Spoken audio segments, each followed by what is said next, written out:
¿Cómo andás? ¿Cómo estás, Eduardo? Gracias por venir. No, por favor. Gracias. Gracias por la invitación. ¿Nos puede explicar esta última medida que tiene que ver con el comercio? Bueno, en realidad no es únicamente sobre el comercio. Aplica a comercio, pero no es únicamente a comercio. Pero es básicamente lo siguiente. ¿Va a las pymes? No, ayuda a las pymes, ok. ayuda a las empresas en Argentina. Pero básicamente la situación es la siguiente. Vos tenés los convenios colectivos. Los convenios colectivos son un lugar donde se encuentran los representantes de los trabajadores con los representantes de la patronal y acuerdan condiciones laborales. De eso se trata, las convenciones colectivas. A lo largo de los años, estas convenciones colectivas empezaron a meter como una suerte de peajes, otras contribuciones. Vos sabés que la ley de asociaciones de convenios colectivos permiten a los sindicatos cobrar algo que se llama el aporte solidario, pero a su vez los empresarios empezaron a decir, bueno, las empresas van a tener que aportar a la Cámara, que son los que están representando en la negociación colectiva. Y si te pones a pensar en... ¿Qué Cámara? No, la que corresponde al sector. Ok. Ojo, no todos lo hacen, ¿eh? No todos, algunos lo hacen. Pero si te pones a pensar, esto es muy loco en algún sentido, porque es casi como que el sector privado le impone un impuesto, le obliga a pagar a alguien usando el paraguas de las convenciones colectivas para decir, yo te voy a cobrar esto. Entonces, por ejemplo, en el convenio de comercio puntualmente, todos los comerciantes de Argentina tenían que hacer una contribución a un instituto que dependía de la Cámara Empresaria, ¿De la Cámara Argentina de Comercio? De la Cámara Argentina de Comercio, pero es obligatorio, Eduardo. Entonces, en algún sentido, vos le estás ¿Y ese imponiendo... peaje a quién se lo cobraban? ¿Al empleado? Claro, se lo cobraban al comerciante. Entonces, el comerciante, por cada empleado que tenía, era como un aporte patronal, mini aporte patronal. Pero yo creo que lo que te quiero enfatizar acá es que esto era yo no elijo que me represente tal persona y esa persona me está pidiendo que yo le haga una contribución que es obligatoria. Entonces, lo que este decreto hace dice, los convenios colectivos no pueden usarse como una herramienta para cobrarle coercitivamente, obligatoriamente, a un empresario una contribución para la Cámara Empresarial. ¿Okay? Repito, no todos lo hacen. Pero sí hay muchos convenios que sí lo hacen y dentro de 90 días las empresas no van a estar obligadas. ¿Y de cuánta plata estamos hablando? Y te voy a decir, por ejemplo, en el caso de comercio, porque ¿quién lo paga todo eso? ¿Quién paga ese sobrecosto? ¿Quién paga ese peaje? Lo pagamos nosotros, ¿correcto? O sea, cuando vos vas a un negocio... te lo meten en el precio. Bueno, es que obviamente claro, porque es un costo más. Claro. Tanto hablamos del costo argentino. Esta es una Entonces, nosotros lo estamos pagando, todos nosotros lo estamos pagando. Estamos pagando 6.000 millones de pesos por mes. Solo en comercio. Pero después en otros sindicatos y en otros arreglos estaremos pagando también un exceso. Entonces le estamos devolviendo a los comerciantes y por consiguiente a los consumidores 6.000 millones de pesos por mes, 70.000 millones de pesos por año. Que bueno, me parece que por eso digo que es un decreto anticasta, ¿no? Porque es un sistema que usó estas herramientas. ¿Y quién sería la casta? ¿La Cámara Argentina de Comercio? Es que acá, claro, digamos, las patronales con los sindicatos usaron el instrumento de la negociación colectiva para imponerle una carga se le va a enojar a los Mario trabajadores Grinman. y a los trabajadores y a los Ahí se le va a enojar mucho Mario Grinman, que es el presidente de Pero la CAC. nosotros, Eduardo, no hay que enojarse. No hay que enojarse. Nosotros dimos 90 días. Vos le cobrabas, el convenio te decía que vos le podías sacar a cada comerciante algo. Bueno, ahora tenés 90 días para convencer a ese comerciante que le vas a dar algo de valor, por el cual, porque si vos voluntariamente querés aportar, aportás. Y te digo, en la mayoría de las convenciones colectivas, si hay aportes, son voluntarios. Entonces, yo creo que más que enojarse, hay que repensar y decir qué es lo que estoy haciendo ya, qué le estoy ofreciendo yo a la persona o a la empresa que estoy representando. Y ofrecer un servicio que estén dispuestos a contribuir. Y eso me parece que también, si lo hacen, va a generar valor para el comerciante. Estoy leyendo justamente un comunicado de la CAC, que es la Cámara Argentina de Comercio, dice, puede afirmarse que los recursos del INACAP no solo permiten una amplia y profesional actividad capacitatoria, sino que también resultan fundamentales para cientos de cámaras empresarias de toda la Argentina que de otro modo probablemente no podrían subsistir. Genial, genial. Si es tanto el valor que aportan, definitivamente las empresas van a querer seguir contribuyendo a la CAC y a CAM, etcétera. Digo, y repito, no es solo ellos, hay que yo, ADIMRA, por ejemplo, en metalúrgicos, también tiene contribuciones obligatorias forzosas. Entonces digo, si ellos están tan convencidos de que lo que ellos ofrecen está buenísimo, genial, no van a tener ningún problema, porque entonces los comerciantes van a decir, ¿sabes qué? Sigo aportando. Ahora, yo te digo lo siguiente, sí, Eduardo, tengo ciertas dudas al respecto, porque vos sabés que nosotros en el ministerio, y ojalá que ellos puedan ofrecer un servicio que esté bueno, no cero problema con eso, pero nosotros tenemos un sitio, vos sabés, en el ministerio que se llama Reportá tu burocracia, y bueno, te puedes imaginar la cantidad de comerciantes que nos han hablado de este tema, como diciendo, mira, estoy aportando y no estoy recibiendo. De mínima esto tiene que ayudar a una reflexión de decir, si yo te cobro, te tengo que dar algo a cambio, porque ahora no vas a tener el derecho vos de exigirle a esa persona que te pague. Lo vas a tener que... Y lo mismo pasa con SADAIC, viste que estamos con una discusión. Sí, claro.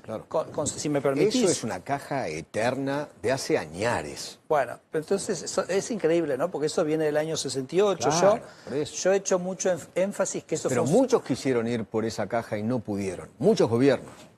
Bueno, eso es lo extraordinario de Javier, ¿no? Que cuando llega un presidente que no tiene ataduras, no tiene intereses, si vos te pones a pensar la cantidad de cosas, lo que hicimos con la Cámara Argentina de la Corrupción, que eliminamos un régimen que tenía... De la construcción. Dije de la... Corrupción. 80 años, ¿ok? Venía, nadie lo había tocado, todos fingían demencia. Cuando hablamos el otro día, sacamos la restricción de ganado en pie, prohibido exportar. Sí. Algunos pusieron el grito en el cielo. El grito en el cielo. Desde el año 73, SADAIC desde el año 68. Cuente lo de SADAIC porque es impresionante. Pero SADAIC es muy sencillo.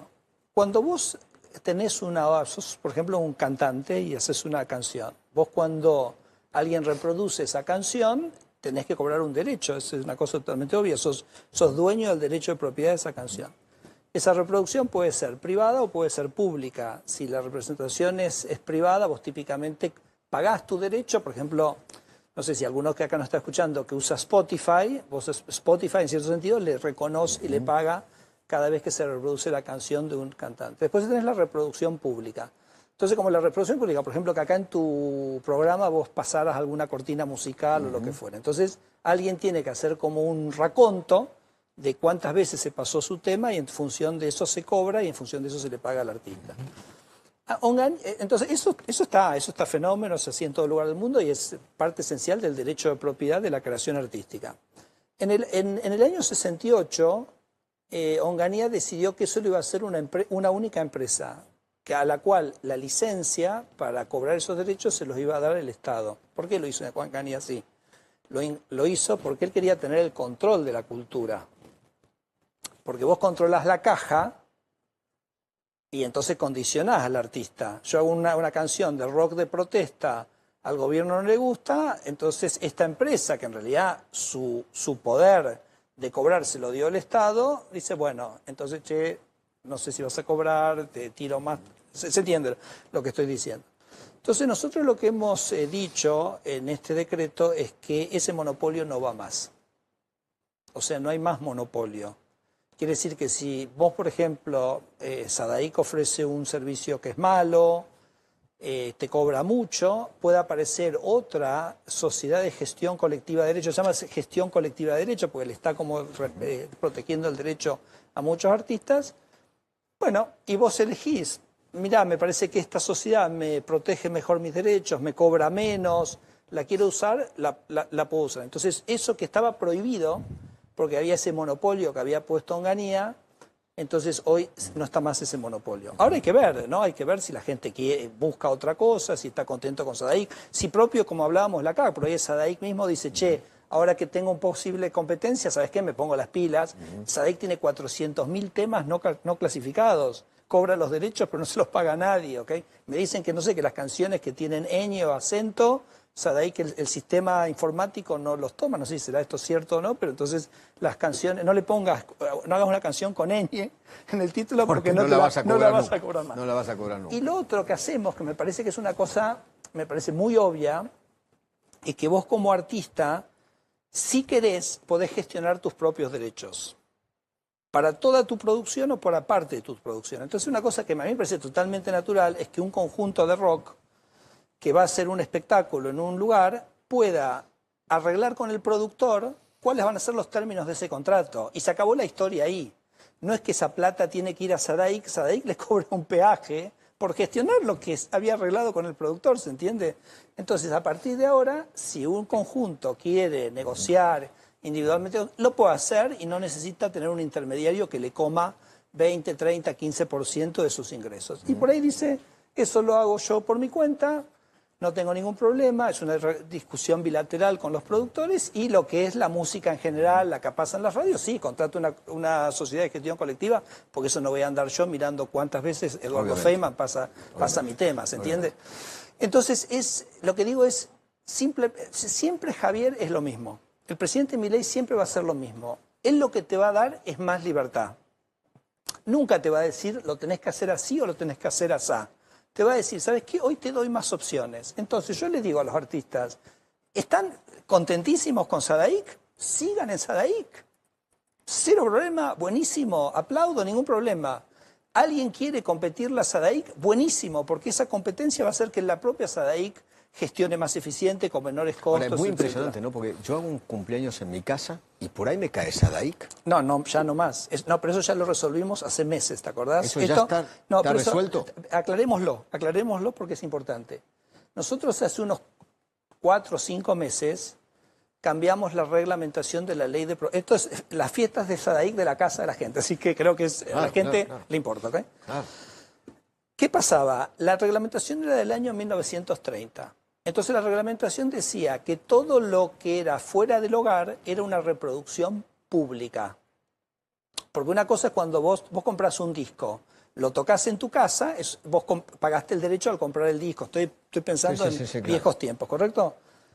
Lo escuchás y ya está. Ahora, si vos agarrás ese disco y lo llevás a la plaza del pueblo y haces un espectáculo y cobras entradas para 3.000 personas, es una reproducción pública, ¿ok? Entonces, estás haciendo otro uso, no estás haciendo un uso privado, estás haciendo público. Entonces, lo que decía la ley hasta el cambio de Javier de hace 4 o 5 meses, el cambio del presidente Milei, es que todo lo que era fuera del hogar era público.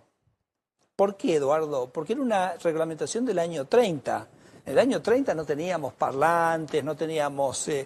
O sea, si en el año 30 era fuera del hogar y o era la vitrola del pueblo o una orquesta, era público seguro. Entonces lo que nosotros hicimos hace 4 o 5 meses es que modernizamos el concepto de público y privado. ¿Y qué dijimos? Que público es cuando es para una pluralidad de personas con acceso abierto. Claro. Entonces, si vos haces una fiesta, es privado, no es de acceso público. Entonces, el pago de cuando vos contratás la música para usarla en tu casa, la podés usar en una fiesta. Que es obvio, porque si vos, Eduardo, ¿vos tenés chicos? De 3 años. Bueno, estás demasiado... Falta todavía. Le haces un cumpleaños a tu hija, ¿ok? Le haces un cumpleaños a tu hija. Pasás música. Claro. No pagás, no viene SADAIC, porque es privado, ¿correcto? Sí. Entonces, está claro que una fiesta... privada es privada y entonces no corresponde porque vos ya pagaste los derechos para una reproducción privada. Entonces le decimos a la gente, si hacen fiestas privadas de casamiento, fiestas de 15, lo que fuera, no corresponde pagar. No corresponde. Pero antes iban. Sí, antes sí. Antes sí iban, pero te caías a ahí. Esto lo cambió Javier. Te rompían la cabeza. Esto lo cambió Javier con un decreto que cambió, que hicimos con Mariano Cuño Libarona y todo su equipo. Cambiamos la reglamentación de la ley de propiedad intelectual, esto debe haber sido, se armó bastante de tole en ese momento, octubre y noviembre, pero nada, hoy la ley dice que eso no se... Ahora, si vos pasás música en un bar, eso sí es público, porque sí es acceso abierto y eso tiene que ser, vos tenés que pagar un derecho de reproducción ahí. Ahora, perfectamente a partir del decreto de ayer, puede aparecer otra sociedad de gestión colectiva que, por ejemplo, represente artistas que hacen música funcional.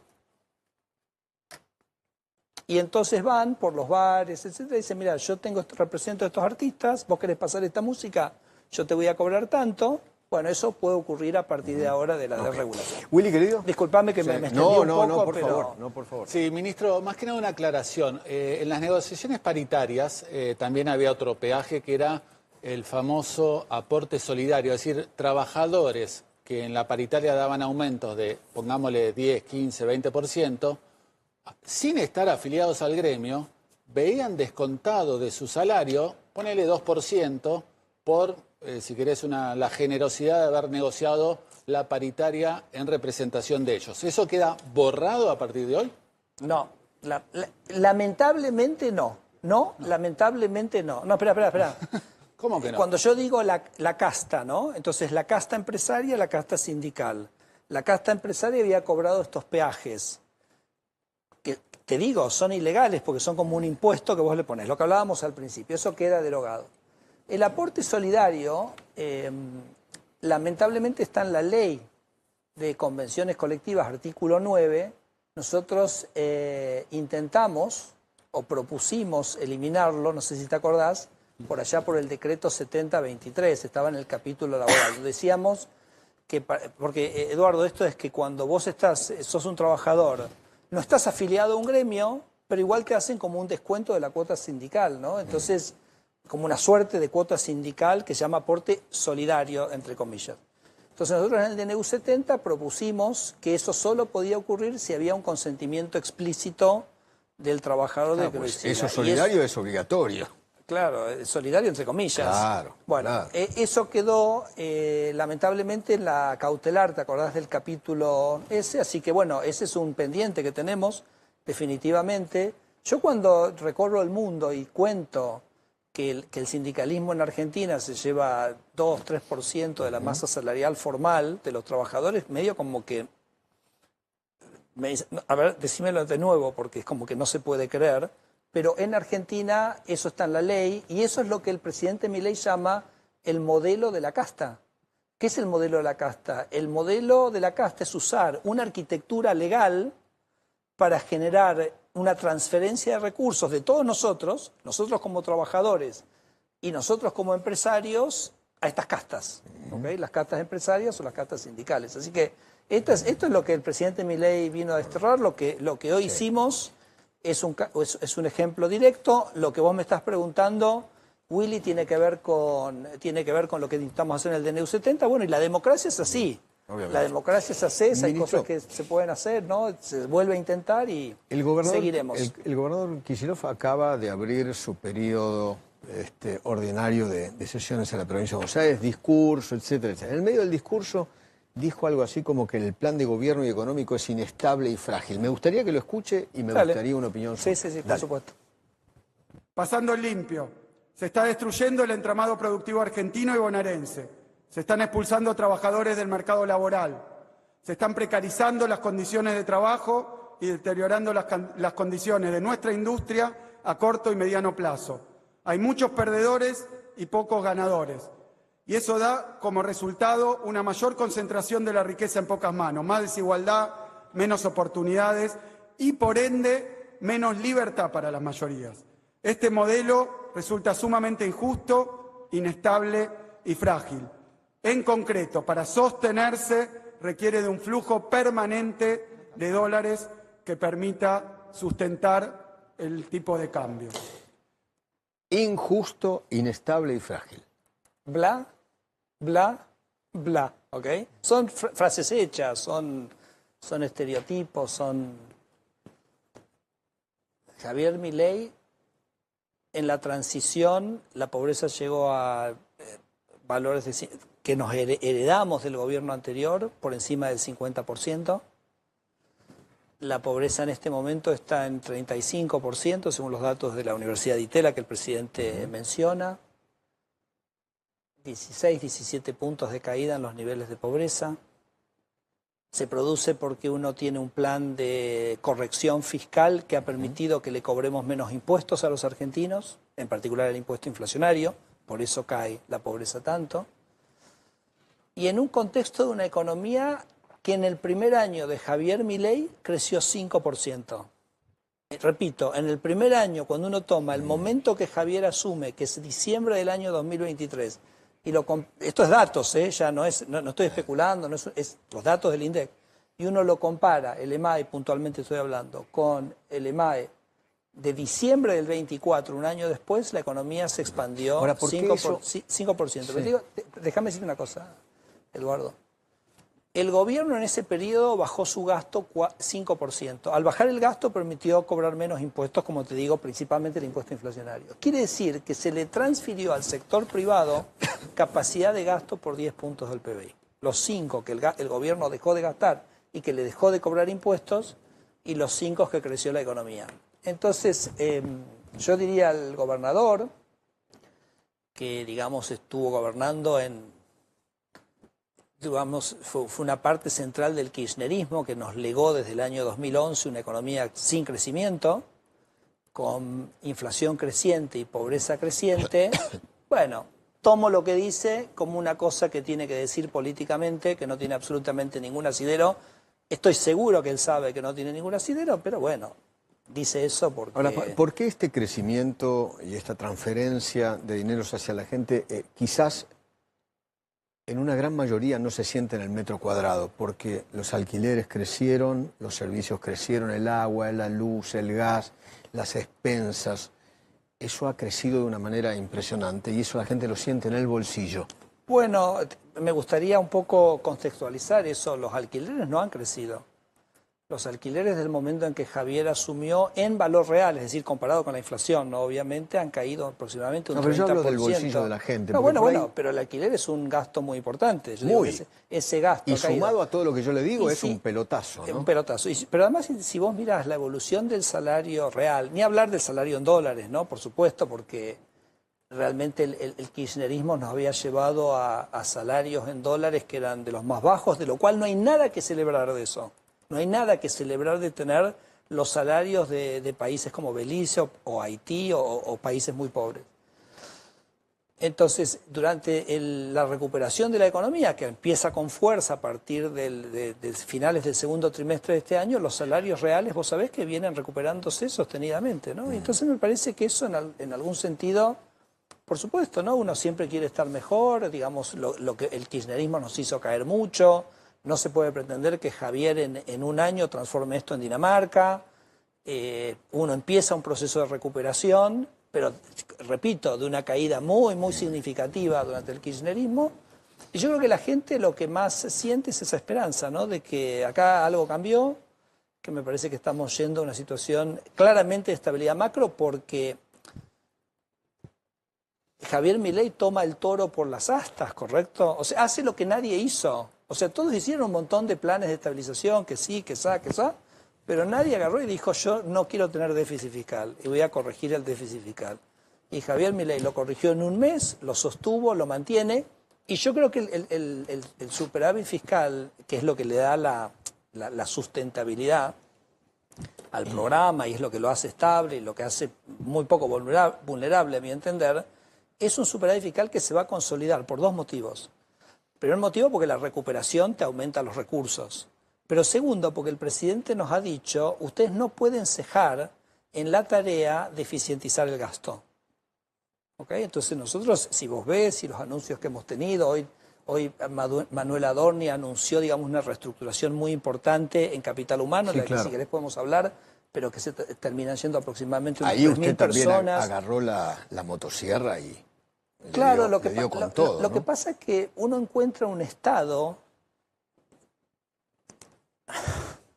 que se había transformado en una unidad básica. O sea, el Ministerio de Capital Humano, que era de Desarrollo Social en la época del kirchnerismo, lo duplicaron. Lo duplicaron, Eduardo. O sea, tenías a Victoria Tolosa Paz y tenías a Emilio Pérsico. Y habían hecho dos ministerios. Entonces, este señor tenía su canal de hacer lo mismo que estaba haciendo ordenadamente o, digamos, más oficialmente el ministerio. Entonces, esas estructuras duplicadas, que lo único que hacían era sostener el clientelismo político, que hay que unificarlas en un mecanismo donde la plata llegue directamente a la gente. Claro, y si llega directamente a la gente, no necesitas toda una estructura de punteros. Los gerentes de la pobreza. O de punteros, claro. o punteros que están distribuyendo cosas porque vos le estás dando el dinero directamente a la gente. Entonces, esta reducción es básicamente una manera de focalizar las políticas del capital humano en la transferencia. Dos cosas finales. Sí. Manes. Manes, sí. Me gustaría su opinión. A mí me encanta la democracia ruidosa. Pues me encanta que discutamos, que el presidente es muy debatidor, es una persona con... Yo que también soy medio como vengo de la academia, nosotros como académicos vas a un seminario, tratás de decir, bueno, a ver esto, me parece que esto se puede mejorar, etcétera. Entonces, yo me lo tomo súper bien, la discusión, ¿no? Ahora, bueno, si Manes estaba ahí como también expresando de la manera que quería expresar y además me parece buenísimo que haya venido, porque hay otros que no pusieron la cara, ¿correcto? Sí. No se bancaron que el presidente les diga, che, yo bajé 10 millones de argentinos de la pobreza y vos te llenaste la boca, como hacía el gobernador, hablando de esto y llevaste la pobreza al 53%. No se la querían bancar a esa. O que llevaste la inflación al, como dice el presidente, 50% mayoristas, 17.000 anuales, y hoy esa inflación mayorista es de 1,5 mensual, ¿correcto? Entonces, digo, él fue. Está bien, bueno, hizo su show, ¿correcto? Es un diputado, es difícil como diputado. Yo he estado, Eduardo, como diputado, claro. Es difícil tener visibilidad, es difícil tener impacto. E inventó entonces las dos piñas, bueno, la FIP, me van a tirar con la FIP, con la CIDE. Digo, él hizo este show. Bueno, le contestaron, el presidente le contestó en el propio discurso, porque Javier le gusta el debate, le gusta discutir, es rápido. Nada, es eso nada más. Decreto del hijo y García Mansilla, ¿alguna opinión sobre eso? Sí, tengo una opinión. Yo mi opinión es que le bajaría 10 cambios al tema. ¿Por qué? Porque el Congreso... Sí, hay un procedimiento para la definición de candidatos que es que el presidente propone al Senado y el Senado aprueba. Hoy es día hábil. Hoy se podría haber juntado. O sea, si es un tema, lo de estos candidatos, hoy el Senado se podría haber juntado y los podría haber votado. Estamos en ordinarias. Y lo puedo hacer mañana y lo puedo hacer la semana que viene. Entonces digo... El mecanismo institucional por el cual el Senado va a definir los candidatos está totalmente vigente, está totalmente normal. Tiene estado parlamentario, ambos. Entonces digo, no sé cuál es el dramatismo. En todo caso, lo que tiene que hacer es el Congreso, si este es un tema dramático, importante, institucional, que se pronuncie. El Senado lo puede hacer, nadie se lo está impidiendo. Ese es el primer comentario que te quiero hacer. Ahora, ¿qué es lo que dice el presidente Milei? El presidente Milei dice, yo puse 2 candidatos. ¿Me puedes decir que sí? ¿Me puedes decir que no? Pero tenés que decirme algo. Entonces yo me banqué todo el año, todo un año, esperando que me digas. No te digo que me digas que sí, pero decime algo. Aprobámelo o desaprobámelo. Aprobámelo o desaprobámelo. Bueno, terminó las sesiones. El presidente... Vos sabés que la Constitución, cuando se produce este tipo de situación, la Constitución permite que en el receso el presidente define por decreto hasta fin del próximo año legislativo. Podría haberlo hecho el presidente en ese momento. A principios de diciembre, dijo no, lo voy a mandar a extraordinarias. Díganme sí o no. Entonces no sé, ahí por algún motivo no quieren decir ni que sí ni que no. Entonces, ¿el presidente qué problema tiene el presidente? Que vos sabés que se retiró Maqueda de la Corte. Entonces, la Corte queda con 3 miembros. Los fallos de la Corte, que es una Corte de 5 miembros, tienen que ser por unanimidad. Entonces, quiere decir que vos necesitas 3 votos. Entonces, vos teniendo 3 miembros de la Corte y necesitando 3 votos, estás como forzando a la Corte a operar con unanimidad. Hay un escape que vos podés traer con jueces, pero digamos, no tenés ninguna consistencia doctrinaria, porque medio como que elegís, es como que no es lo apropiado.